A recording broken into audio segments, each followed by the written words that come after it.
everyone. Welcome to the Hoops and Hits podcast. I'm your host, Casey Smith, joined by my co-host, Jordan Pullett. Today we're going to be talking about the NBA Finals as well as the Heat and Celtics series that just happened. It was a crazy series where the Heat won 3, the Celtics won 3, and then that Game 7 where the Heat won. So it's going to be a Heat Nuggets Finals. As well as we're going to be talking about the NFL and which divisions we think are the worst, which divisions we think are the best. But before any of that, Jordan, how are you doing today? I'm doing great. You took me away from basketball. I really wanted to tonight, but I'm happy to do the episode. I'm sure you wanted to be with your significant other hooping tonight. But, yeah, and didn't you at work as well today? Or? Yeah, I did. Yeah. But, I actually showed my manager his picture in his high school yearbook because my manager and my dad went to high school together. That's weird. That's really weird. That'd be like if my son worked for you. Yeah. But yeah, we had Disney this past weekend. We're seniors, so we got to go to Disneyland, and we also had prom. We didn't film last week because of prom. I think we filmed early. I think we filmed on Thursday. So we've had a bunch of senior stuff, and by the time the next episode's out, we'll have had our last day of school, I think. No, because we're gonna film next Sunday. But after that, we'll have graduated, which is kind of crazy. And then pretty soon here, we'll be filming at ASU. Two episodes till... Two episodes. One episode, yeah. And then the next one we'll have graduated. That's ridiculous to think about. Yeah. And we started this like two-thirds through senior year. Yeah. And so I need to figure out when our anniversary is. That'll be cool. That'll be crazy when we hit like 1 year. That'll be pretty cool. But anyways, yeah, so we've had a bunch of senior stuff, but the NBA series has been going really great right now. What are your just like initial thoughts about the Heat Celtics series? Went to Game 7, just give me some takes. I don't know. I mean, it's disappointing to see that Tatum got hurt on the first play, but he was still playing through it, which tells me it was enough to where he could play through it, but it was obviously affecting him, especially on defense. But the Celtics overall, I feel like they got good shots and they died by the 3. The first quarter felt a little like the Rockets when they shot 0 for 27 from 3 against the Warriors that one year. I mean, if I'm a Celtics fan, I'm just disappointed at how we went out. They went out kind of how the series started. They lost 3 in a row, no fight at all, especially in Game 3. Then they fought back hard, and it seemed like they kind of just gave up that last game. Yeah, it was kind of crazy because, they went down really early. They went down by, 20 within the first quarter. And then it was always 20. It just kind of seemed like they were never really getting back into it. The Boston crowd kind of died down after the first quarter. And I saw a lot of people saying that, if Tatum didn't get hurt, the Celtics would have won. And I think that's a really dumb narrative for 2 reasons. First of all, injuries happen. And we see that with the Heat. The Heat lost Tyler Hero, who was averaging 20 points per game this year. So if we want to complain about injuries, the Heat could have complained about injuries, but they didn't. And I think the other factor with that is the Celtics still had a huge opportunity. It wasn't like he was out of the game. They still have other players other than Tatum, and they just got destroyed. It wasn't even close.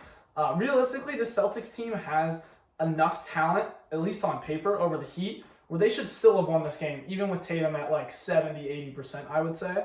And Jaylen Brown really disappointed. I think the big thing was just turnovers, man. It just seemed like he was just getting stripped and it wasn't even turnovers. He made a pass where he was trying to lead a guy and he missed a little. They were all self-inflicted wounds. It was literally him just getting stripped. I don't think people realize how rare it is to literally just get you're dribbling the ball up the court and you just get ripped. And he dribbled it off his foot one time, off his leg another time. That's kind of unacceptable for any NBA player, to be honest. Yeah, it just didn't seem like he was doing that well. And I think. What do you think the Celtics should do with Jaylen Brown? Because there's been a lot of discussion on whether or not they should re-sign him. He would probably want a supermax. Yeah. What are your thoughts?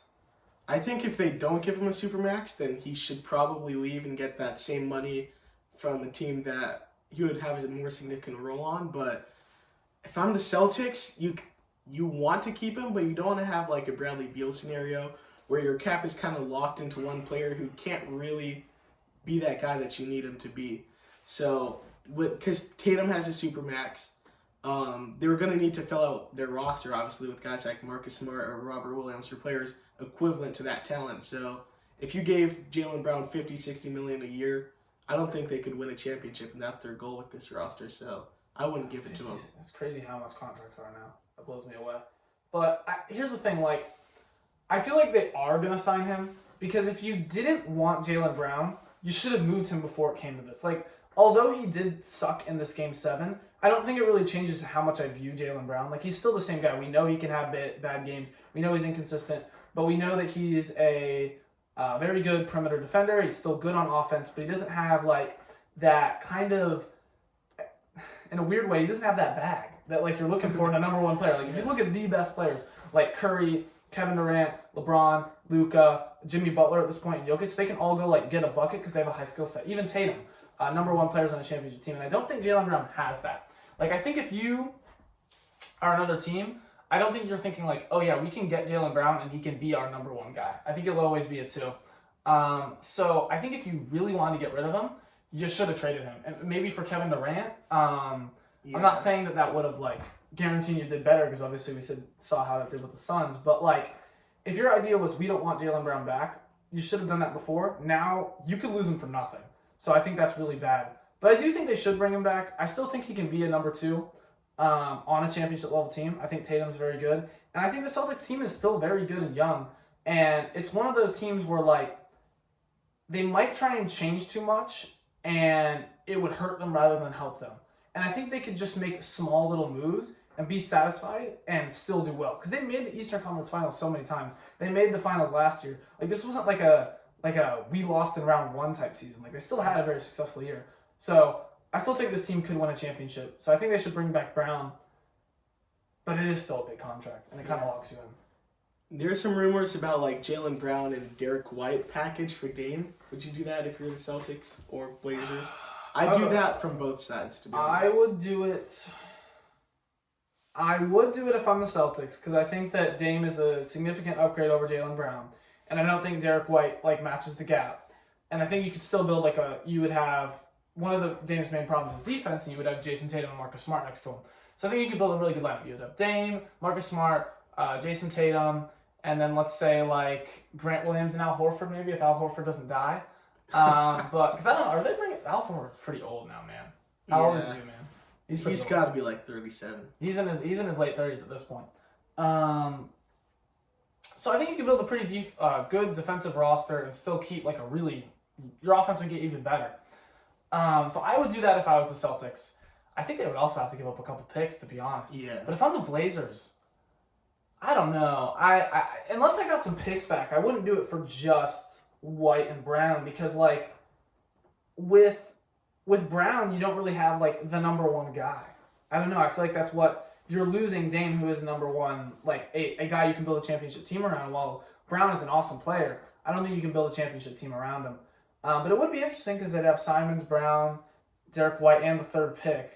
But I just don't know. I feel like you'd probably have to hit on that number 3 pick and get, like, a franchise guy. Yeah. If I'm the Blazers, I just want to blow it up. Like, Nurkic gone, Dame gone, and Jeremy Grant, he's a free agent. He's probably going to walk. Mm-hmm. So they tried it out with Dame. He was a superstar, but they can't win a championship with him these days. Like, I don't see their system or whole team dramatically changing, getting, like, a superstar, unless somehow they could team up, like, Jaylen Brown with Dame, but that's not going to happen. Yeah, because then the Celtics wouldn't even do that. I mean, Dame's just too old to have enough time to build around him at this point. They're just really far off. So I can see wanting to blow it up. But maybe that specific trade, maybe I wouldn't do that one. I really think that maybe the Kevin Durant trade was the way to go because the Celtics team had a lot of depth. They could have still survived that, and then KD and Jason Tatum would be pretty awesome. But I guess we'll never know on that one. But from the Heat perspective, what do you think about Caleb Martin not winning the finals or the Eastern Conference MVP? Man, just from that Game 7 performance alone, I'm not sure what Jimmy Butler's exact stats were, but it felt like Caleb Martin was the way more impactful player that game, offensively at least. And I would have given it to him. There's 9 votes, and Caleb Martin only got 4 of them. He needed 5. But J. Cole is the best GM in basketball right now, it's looking like. He got Caleb Martin off the streets. He was letting Caleb Martin play in his own house, training while he got cut from Charlotte, trying to get a call from an NBA team.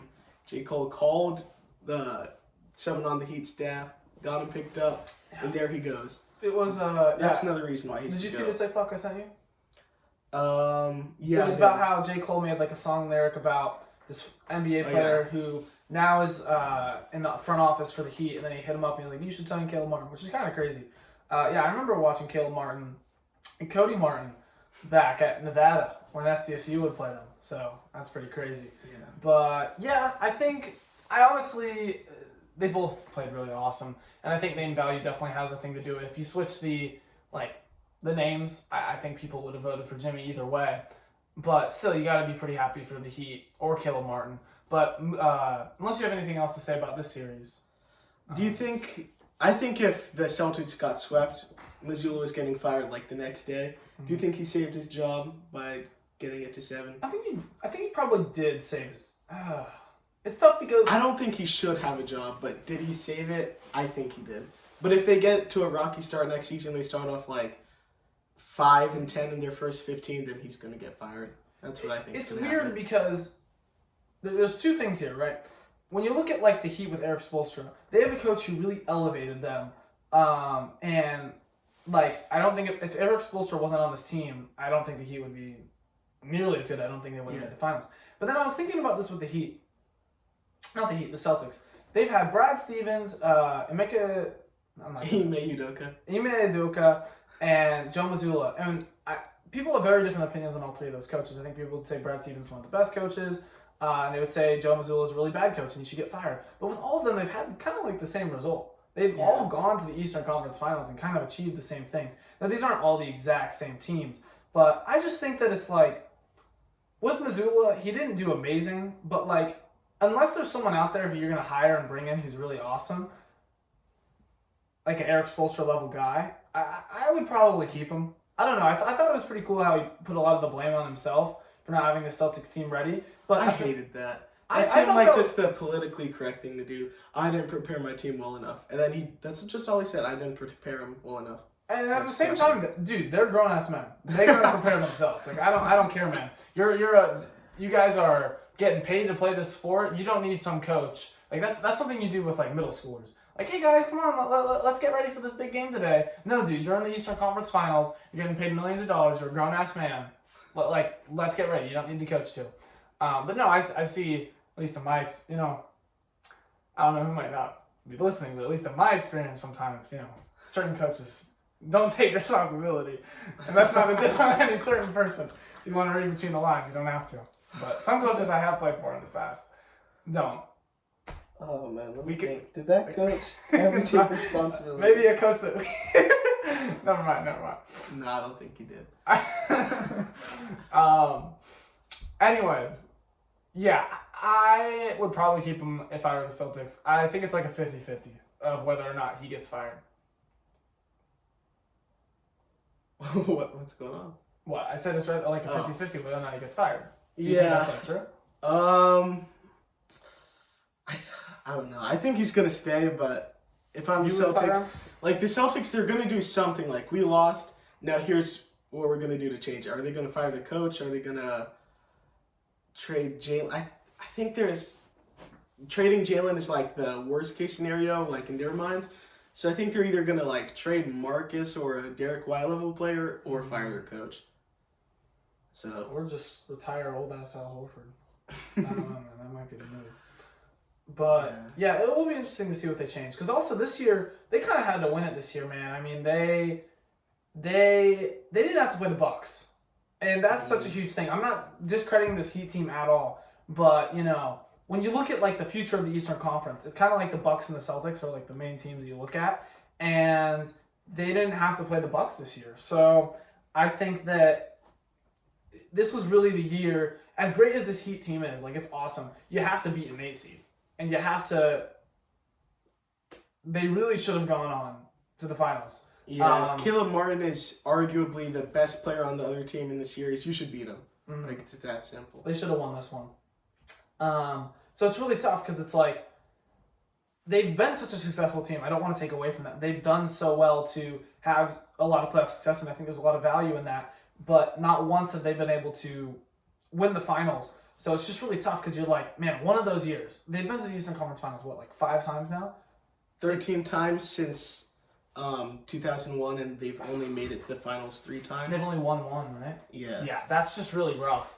And obviously, like, as a Clippers fan, I'd rather have the Celtics success. So I feel like a lot of people are like, "Oh, they suck. How could you do that?" Like, still, that's better than getting out in the first round. Yeah. We're not making the playoffs altogether, but still, it's rough that out of those 13 appearances, you've only won one title. That's pretty unlucky. But moving on to this final series, what are your thoughts? Because I think a lot of people are saying Nuggets. Yeah, I'd probably pick the Nuggets, but my heart wants to say the Heat. I want to see Jimmy get one, but more importantly, I want to see the Nuggets lose for a specific reason. But I could not take it, man. I could not. I couldn't take it. Yeah, it's better than the Lakers winning, but that's about it. Mm-hmm. I would love for the Heat to win. I think the Nuggets will win in 6. It's just Jokic is looking really unstoppable, and I think Bam's probably going to get cooked. But yeah, I would love for the Heat to win. I don't like the Nuggets as a Clippers fan. I don't like the Nuggets because I know someone who likes the Nuggets, and I do like the Heat. They're a very likable team. Jimmy Butler's a very likable guy. Not to say that the Nuggets are some hate it. Like, if I wasn't a Clippers fan, I didn't have these attachments. Like, I'm sure people would like the Nuggets, but it's very easy to root for the Heat. But I just don't know what defenses the Heat are going to show, because they used a lot of zone in that Celtics series, and I mean, I feel like with zone, it just comes down to if you have high enough IQ, you're going to beat it every time, and Jokic definitely has that.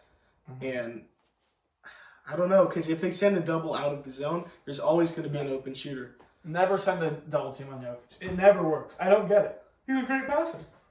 I think you just do it for like the element of surprise, but I don't know how you guard him. I think it's stupid. And it's tough too because this Heat team is pretty small as well. I think you kind of need a bigger team. Very, very small. Even Bam, sometimes they'll just not have a center out there on the floor. Hayward Highsmith was playing center minutes for him last night. And even Bam out there, he's only 6'9"? So they're a pretty small team, which worries me as well. But I don't think they'll get swept. They'll definitely take a couple. But yeah, the Nuggets have just really steamrolled through this playoff series.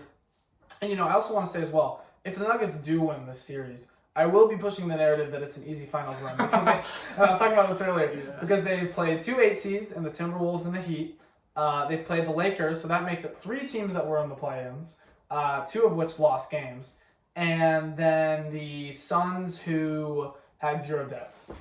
So that is what I will be saying. On their team. So I feel like people in the future could definitely look back without any context and be like, bro, they played 2 8 seeds, a 7 seed, and a 4 seed?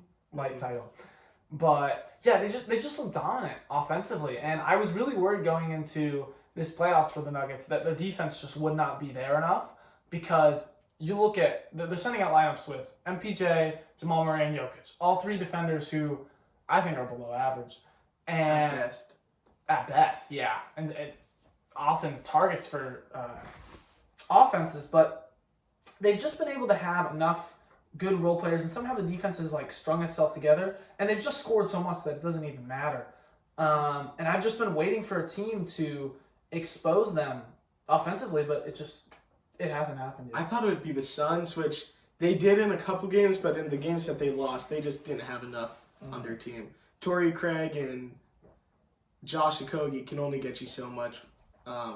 Devin Booker and KD, I don't think the Heat have players like that. Jimmy Butler is one of them, but they're going to rely on guys like Gabe Vincent, Caleb Martin to get buckets from all series long, or else I think the Nuggets easily roll over them 5-6. Yeah, it's tough asking a team to score more than them 4 games out of 7. And it's funny because they're almost like how people thought the Nets would be, with KD, Kyrie, and James Harden, where it's they're not going to play any defense. Granted, this Nuggets team does play decent defense, but they're just going to score so much that it's not going to matter, which I always thought was that just can't happen. You have to play defense. But this Nuggets team just somehow finds a way around it, and I think if they win this finals, they'll be one of the worst defenses to ever win a finals, which is kind of crazy. Because most championship teams have a pretty solid defense. Defense carries, but they've just been so consistent, and they just have so many guys who can score that it's just impossible to guard. Yeah. So my official prediction would be Nuggets in 6. What do you say? Nuggets in I can't say that out loud. I'm going to go Heat in 6. Heat in 6? Closing it out in 6 in Miami. I would love for the Heat to win. I really do. And I think there's a solid chance that they can. But if I had to put money on it, actually, I did put money on the Heat to win. You actually did? I did. What? I made a bet with my coworker. This was when both series were up 3-0 that the Eastern team would beat the Western team. Because I thought that I thought that the Heat were gonna win in 4, and that the Lakers were gonna like win 1 or 2, and that would be like really big for the Heat.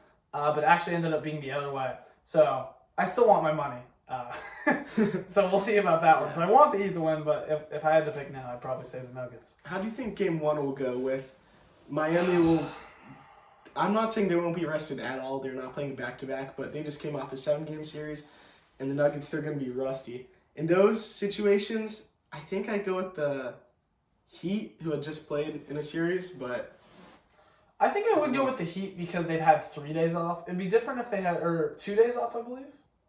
Let's see, they played today. Last night? No, they played last night. Yeah, so they played Monday. So they Tuesday, Wednesday, and then they play Thursday. They have 2 days off. Usually in playoff series, you only have like 1. So far, it has been in this playoffs. So I think that extra day will really help them more than the extra days off. Because at this point, the Nuggets haven't played in like a week and a half. Like a week. Yeah. It's been a while. So I would say it's a slight advantage for the Heat. But I don't really know. So I'd say they have a slight advantage because they are a little bit more sharp and not too tired. But that's just one of those things where it's like, I haven't played a playoff, like 7-game series. Yeah. So I don't really know. I haven't played that much basketball at that high of a level. You'd probably have to ask like a professional player to really know about that. I guarded a professional player Saturday. He didn't score on me. Guarded him like 10, 15 possessions. You also beat Dalton in a 1-on-1. So I did. Varsity star. 1-on-1, first to 1, I start with ball. But are you ready to move on to the NFL, or do you have any more talking points about this final series? No, go Heat. That's all I have to say. I really want the Heat to win.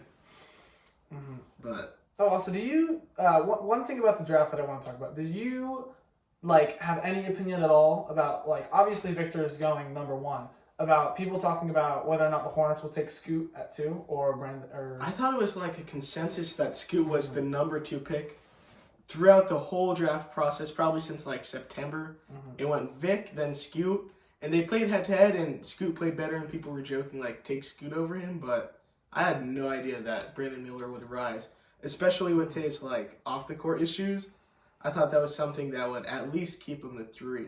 Yeah, I think it's kind of dumb. So the main, like, narrative behind it is most people actually think Scoot is better, but, like, he's a ball handler and LaMelo's a ball handler, so that wouldn't work, which I think is kind of dumb because... Don't draft for fit. Yeah, you are the second worst team in the league. You should not be drafting for fit. That's what the Warriors tried to do with James Wiseman, and it ultimately failed for them. So you should just draft the best player available. And also, like, people are acting like 2 guards can't work. Like the Rockets with Chris Paul and James Harden. Granted, they never won a finals, but they were a pretty darn good team. So I think at least from an offensive perspective, it can definitely work. I think that's kind of a weird narrative, and you should just draft the best player available, and I think Scoot is, at least from what I've seen, the best player available. But moving on to the NFL, basically we're going to be going through, just casually, each of the 8 divisions, talking about which ones we think are the worst and which ones we think are the best, going from bottom to top. And we'll just kind of have a consensus here, if I can get a look at this. So I think, we don't even really need to discuss this that much. I think the worst division is the NFC South. Yes, by far. I don't think any team will be 2 games or more over 500. Just to clarify, those teams are the Panthers, the Bucks, the Saints, and the Falcons.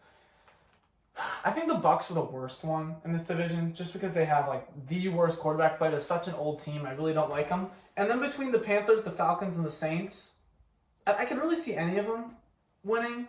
I could see the Bucks too, to be honest. Like, I could see this division having like 7 wins as the top, and there's 17 games in a season now. I think the Panthers are cool and promising, but they're a couple years off. I think the Panthers are maybe like last year's Lions, almost in a way, where like they'll be kind of cool for the playoffs and an exciting offense, but they just don't have like quite the framework. And also it's tough. Rookie QBs are pretty bad. The record amount of touchdowns for a rookie QB is Justin Herbert with 31, and even then that's like average among QBs, like 31. So that's the ceiling. But and you look at the Falcons. The Falcons are going to have like a crazy rushing attack. I mean, they had a great rushing attack last year with what, like Tyler Huntley, I think was there. Tyler Huntley And Caleb. No, Caleb Huntley and Tyler Algier. It's Caleb Huntley and Tyler Algier, and they had a crazy running game, which I think was dumb for them to draft Brian Robinson. He already had a great running game. Really, it depends on Desmond Ridder. I don't know. He was okay, but you only played him for 4 games. They really should have played him for more. But I think they'll have a really good rushing attack, so that's nice. And then you look at the Saints, and like, I don't know. I kind of think the Saints suck, but like I could see a route. I think the Saints don't they have like the worst cap in the league? They do. I think that's just insane to me. How do you have the most money spent in the league, and you're not even like you don't even have a superstar? Who's their superstar guy? It's because people are like, oh, cap doesn't matter. You can just move stuff down the line. No. When you move stuff down the line, now all of a sudden you have to play these players at some point. So now they're paying all these old players money that they were supposed to pay them before. And maybe like 5 years ago, this team would have been really awesome. But like the main guy, like their superstar is like Cam Jordan, who's just like super old. He's Alvin old. Kamara. Like they're just paying a bunch of players that are really old, and it's built as a team that can contend. But the players are all past their prime. So I could see them like having like 6 wins.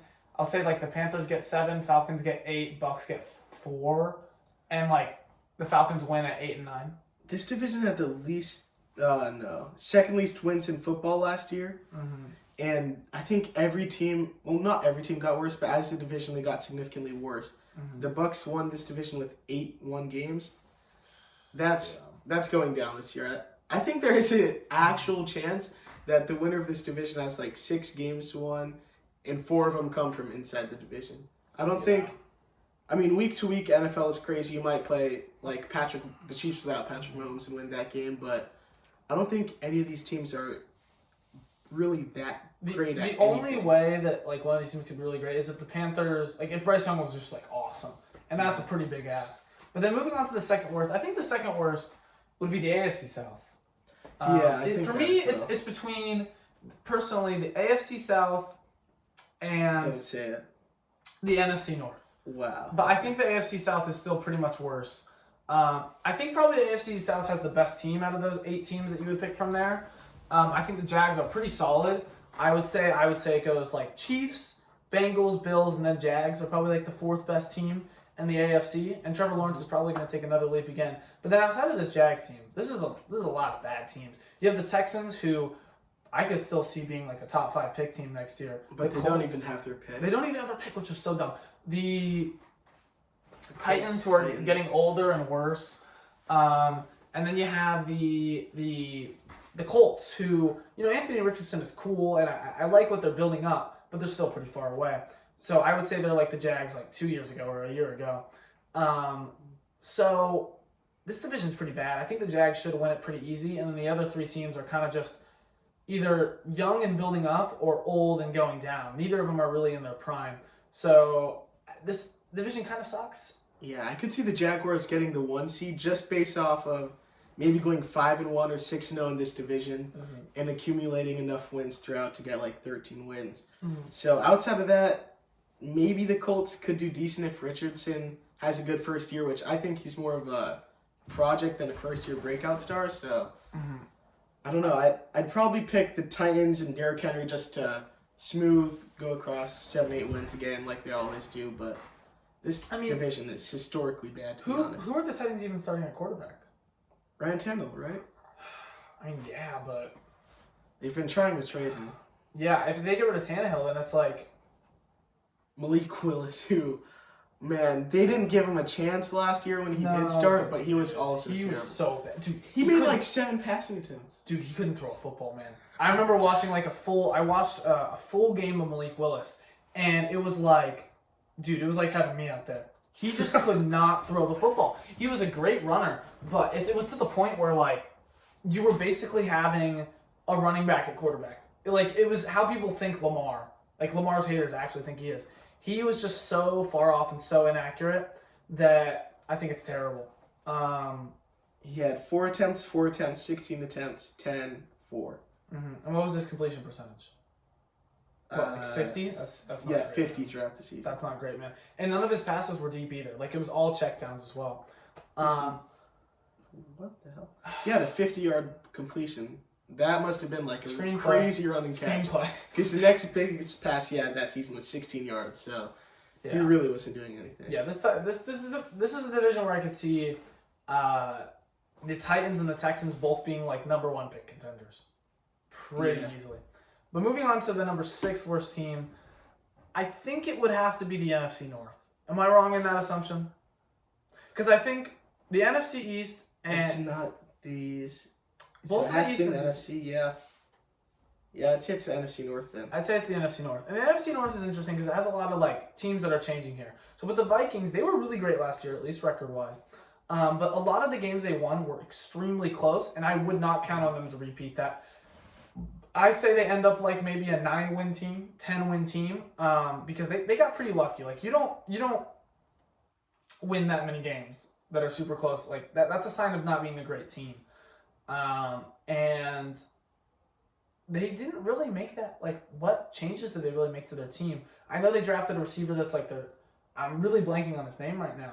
But at least in free agency, I really don't think they did that much. They really lost more than anything. Yeah. I know the Browns got a defensive lineman from them.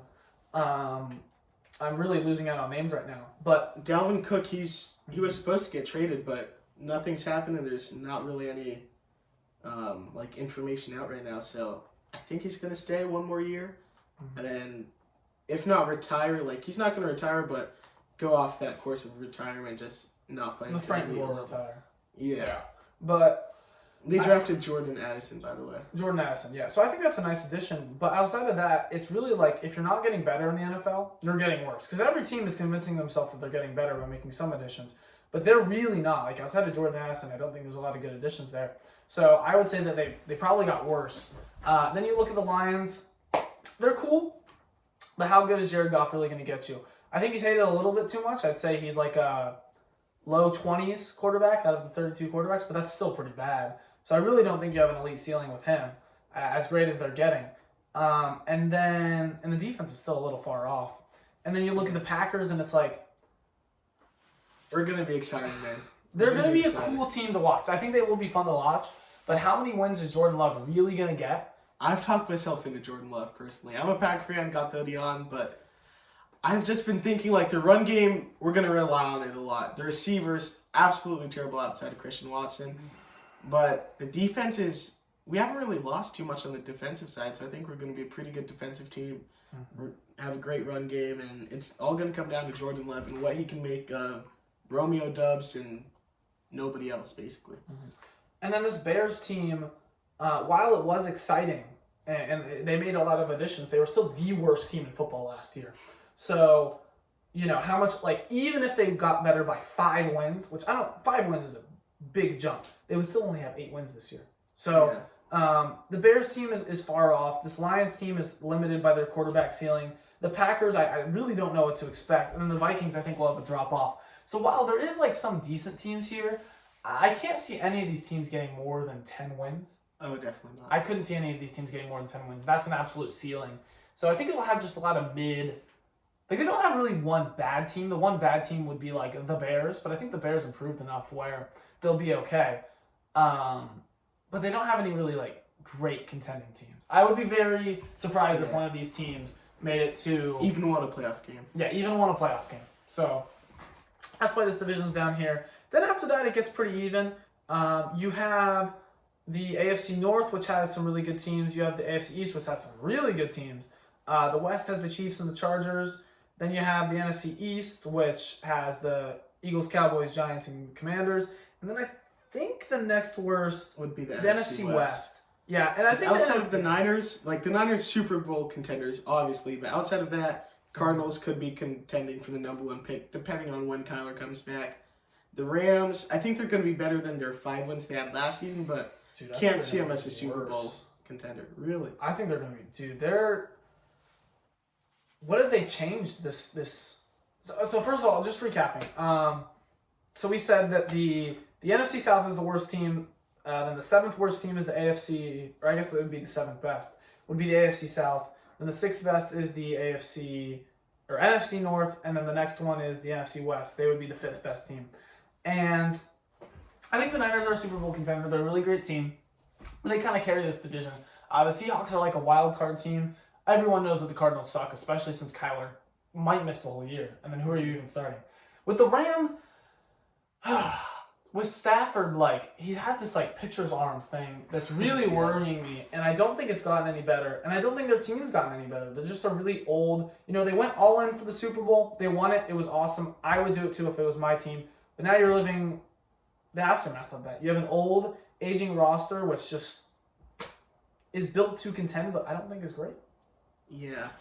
I think the Rams, I just think about staying overall a little bit more healthy this season. If Matthew Stafford plays in 3 more games, maybe they get to 7 wins instead of 5 that they had. I don't think they'll make the playoffs, and if they do, they'll lose in the first round, but I think they'll jump up from last year just on a health basis. I would be very surprised if they made the playoffs. And they're an older team, too, so they're more likely to get injured. And even when they won that Super Bowl, they were I think they were the 5 seed. So even that was a pretty, crazy run. So I think at its base, this team is just not very good. And overall, this division is pretty much carried by the Niners. It's a division of really high highs and really low lows. Then I would say that the next best division is probably it's between the AFC North and North and the AFC West. And I think that I would say the AFC West next. Because when you look at it head to head, okay, you have Bengals and Chiefs, they're about the same. Then the next best teams are Chargers and Ravens, they're about the same. Then you have the Broncos and Browns, and I would say the Browns are better. And then you have the Raiders and the Steelers, and I'd say the Steelers are better.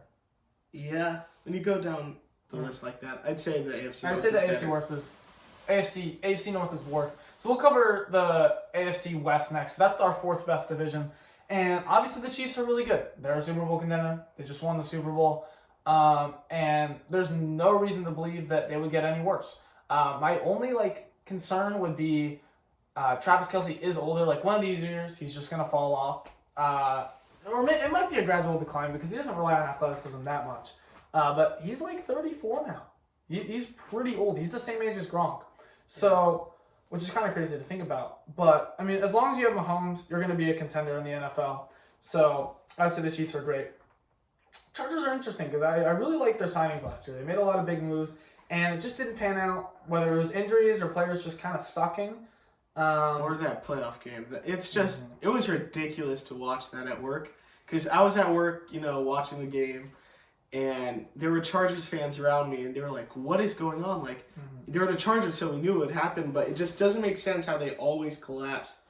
That game, it was that they can't run the ball. And the reason for that is Austin Eckler. I know fantasy people love Austin Eckler, but the thing is you can't run him in between the tackles. And he's a great receiving back, but they need a guy who, and I'm not very often does a team really need a running back. I think running backs are kind of, you don't really need them that much. But the Chargers really need a run game. So I think they really need a guy who they can just give the ball and grind the clock away at the end of the game. Because they were having Justin Herbert, he was having to do little dump passes, and that just doesn't work. But I would say this Chargers team is a pretty solid lock for the playoffs. At least the wild card. And then you look at the Broncos and the Raiders, and it's the Broncos are so interesting to me because last season it was an absolute catastrophe, and I don't think they made any significant changes. They got Sean Payton. Yeah, Sean Payton's the change, but I just don't know what to expect from them because last year I expected not Super Bowl, but to make the playoffs to have some type of leap, and they actually got worse. So I just don't know what to expect from Russell Wilson. Is he gonna bounce back like he usually does, or is he gonna stay down here? Is this just what Russell Wilson is? Yeah, is he just old and I guess washed at this point? And you can't get off the contract. I mean, it's going on for a long time, and it's very expensive. So you kind of got to play him.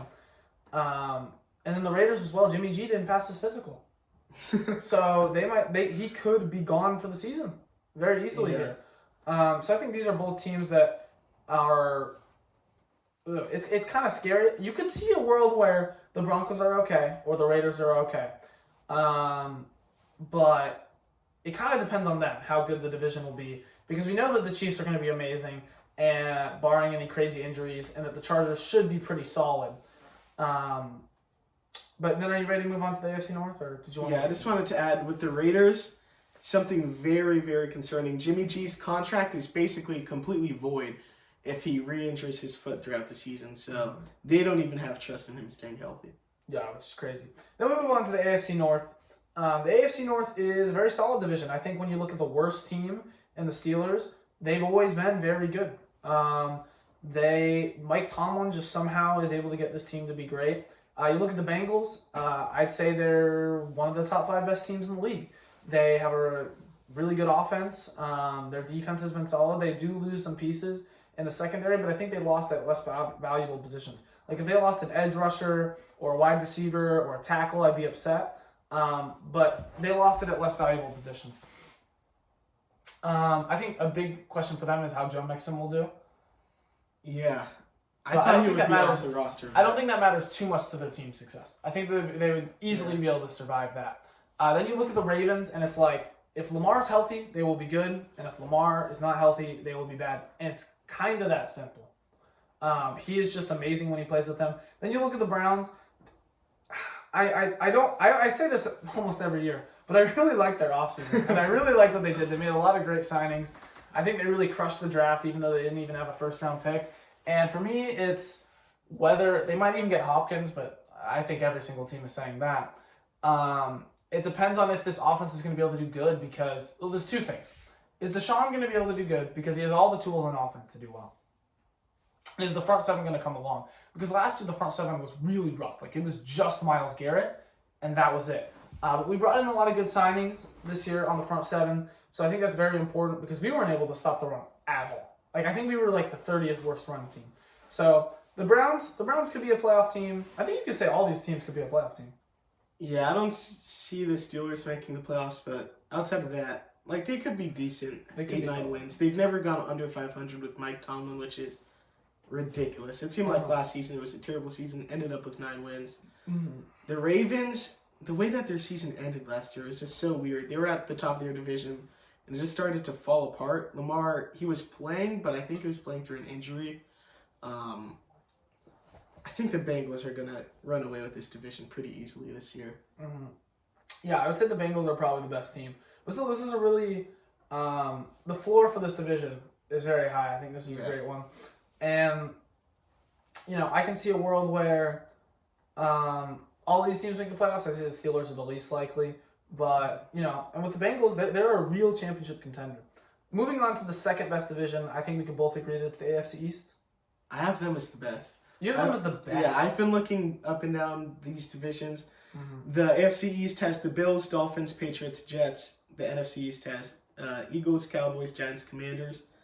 I think the Giants and Commanders versus I'd say Jets and Patriots, which are the worst two teams in each division in my opinion. Mm-hmm. I think I take the Jets as number 1, and then the Patriots at number 3 behind the Giants. I don't think the Commanders are going to be very good this year. I would agree with you on that. So let's talk about the NFC East first. Okay. So obviously we know the Eagles are awesome. They just went to the Super Bowl. They have this insane roster. I think it's one of the best rosters I've ever seen. And they didn't lose that many pieces, so I think they'll be about the same. The Cowboys are really great as well. For their playoff struggles, they are still a very well-built roster. Dak is still a solid quarterback, even if he's like a tier 2 guy. And you have the Commanders, who I also think are kind of, you know, not going to be so great. But then the Giants are weird to me because I feel like they really overperformed last year. Like, if you look at their roster bit by bit, they had a really bad roster. But they were really carried by their coach here and got to the playoffs and won a playoff game against the fraudulent Vikings. That was crazy. So it'll be interesting to see how they are because they have, like, no real good receivers. I'm worried about Daniel Jones. And it just, when you look at this roster on paper, it's so bad. But they won a playoff game last year, and not many teams can say that. Yeah. I think the Commanders, they're going to be really bad. I love Antonio Gibson and Terry McLaurin. I don't know why exactly I have attachments to them, but I've built attachments to them over the years. This year? Sam Howell? Sam Howell or Jacoby Brissett. So, I like Jacoby Brissett. He's cool and all, but how does he keep on finding jobs where, like, he could be the starter? He's never... I don't want to say never because he's had a decently long career, but he's always had a fighting chance at the starting position. He's a cool backup / like low end starter, but if that's like your plan going into the season, that's kind of rough. Yeah. And yeah, that could be a pretty bad team there with just like no sense of direction. Like they kind of just are using ever since Kirk Cousins left, they've just been throwing in like, okay, we're gonna start the year with Sam Howell or Taylor Heineke or just Carson Wentz. Like, it just doesn't seem like they really know what they're doing, and it doesn't seem like a very well-run organization. But with all the other teams in this division, I would say they're all very solid. I could see all of them making the playoffs, kind of similar to the AFC North. But I'd say the Eagles are just such a good team. Such a good team. I think they're probably going to win the Super Bowl this year. Last year seemed like their year, but I think they can easily run it back. And then moving on to the best team, the AFC East. I'll start at the bottom. The Patriots. The Patriots aren't great, but when you look at them as the worst team, you could still maybe see them making the playoffs. Yeah. And we'll see how Mac Jones does. It's kind of shaky on that one. But then the third worst team is either the Dolphins or the Jets. And I worry a little bit about the Jets with some Russell Wilson syndrome, where Aaron Rodgers comes in and he's just so old that he doesn't do great. But this roster was already really good with Zach Wilson and Mike White. So anything would really be an upgrade. And I think that just the other pieces, this offense is so awesome with Garrett Wilson and with Breece Hall, and the line is great, and hopefully Rodgers will be good. And you look at the defense and Sauce Gardner arguably already being like the best corner in the league. There's a really high ceiling for this team, but the floor could be decently low. And then the Dolphins, I worry about Tua. 3 concussions in a year is just like it's gonna be weird to see how his season pans out. Could you imagine if he gets a 4th one, he's done. Like, you can't play football anymore. If he gets a concussion this year, he's done. And I mean that, and no, he could die. I mean, it's insane to think about what that would do to his career. And a lot of that rides on Tua. Like, when they didn't have Tua last year, they were awful. And then you look at the Bills, and obviously we know the Bills are great. So you have 3 teams here where you could say they're contenders for Super Bowls: Jets, Dolphins, and the Bills. So I think, when I really think about it, this is probably the best. This is the best division in the league. Real quick, let me just recap from bottom to top. So the worst team, so we'll start at 8. The 8th division is the NFC South. Then the 7th is the AFC South. Then the 6th is the NFC North. Then the 5th is the NFC West. The 4th is the AFC West. The 3rd is the AFC North. The 2nd is the NFC East. And the 1st is the AFC East. Any other thoughts on the AFC East, though? Or any of the divisions, really? If you had to pick a division to win the Super Bowl, which division would you pick? The AFC East. Yeah. I would just say, I think you have the most options. I think maybe it's either the AFC East or the NFC East, because you really get the Eagles and the Cowboys. Or would you rather have the Eagles and the Cowboys, or the Bills, the Dolphins, and the Jets? And maybe the Eagles are enough where it's over you, but I think I'd rather have more teams. Yeah, I'd rather the AFC East as well. Mm-hmm. But both of those divisions are really good. And I think it'll be interesting to see how those ones play out. I think that the Jets and the Dolphins, I could see either of them being the second best in that division, and maybe even being the first best. But we'll see how that pans out. Yeah. I want to come back to this at the end of the season and see if there's a surprise team in the NFC South that just makes them maybe the 6th best. If I had to predict any team in the worst divisions, so the AFC North and the NFC, or the AFC South and the NFC South to really go up, it'd probably be the Colts and the Panthers, because they're the teams with young quarterbacks who maybe could really overperform. But outside of that, in those bad divisions, I really can't see. Can you see the Falcons getting to 10 wins? Absolutely not. Maybe the Titans getting to 9, just if Derrick Henry still has, not even some juice, prime Derrick Henry in him for half a season, maybe they can get to 9 wins. But other than that, those 2 divisions are really bad outside the Jaguars. Mm-hmm. Yeah, it'll be interesting to see how this looks all coming back. Any other topics on the NFL and the NBA, though? No, I think that's all we got. Yeah. In the future, though, I'm really excited because we're going to be doing position breakdowns. We're going to be ranking. I'd say we do the top 10 at each position group, so that can be pretty fun to do. And we'll just have more NFL offseason content. Obviously, the NBA Finals are coming up.